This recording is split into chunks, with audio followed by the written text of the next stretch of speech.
I think a lot of people are underestimating the way in which Bitcoin and the blockchain are going to change the power structures in society in general. I mean, I grew up in the US, and I see all these people like, yeah, nuke everybody in the Middle East and kill them all. And then they have the former Secretary of State Madeleine Albright on 60 Minutes, one of the most popular news shows in the US, and they ask her, they said, like, there's reports that more than 500,000 Iraqi children have died as a direct result of US sanctions.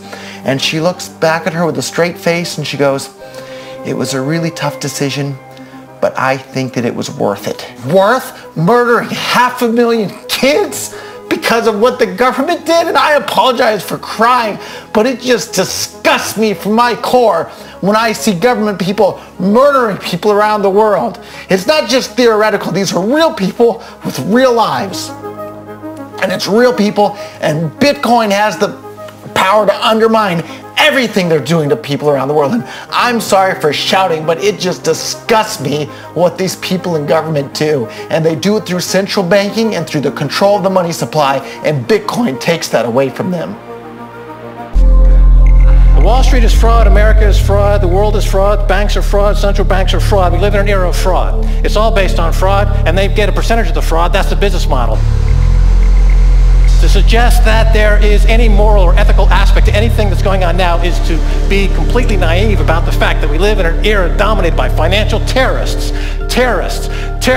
jihadis of banking. They're here to kill you and themselves. They believe in an ideology, not the Quran, but Adam Smith, that they completely misread and interpret as something to justify their blowing themselves up. Janet Yellen's a terrorist! Mario Draghi's a terrorist! The Central Bank of Japan is a terrorist! These are the real terrorists! Funds received. This community is switching to what they think is a better monetary system.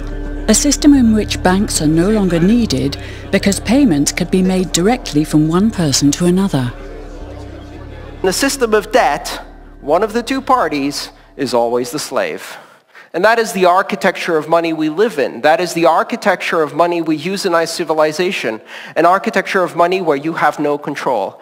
An architecture of money where every interaction is mediated by a third party that has absolute control over that money.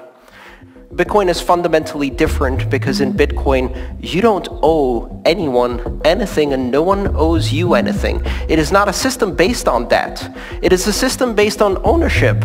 And no one can censor it, no one can seize it, no one can freeze it. And what they will tell you is that they're worried. They're very worried. They're worried that criminals will use Bitcoin. But the truth is that they're far more terrified than all of the rest of us will. Thank you.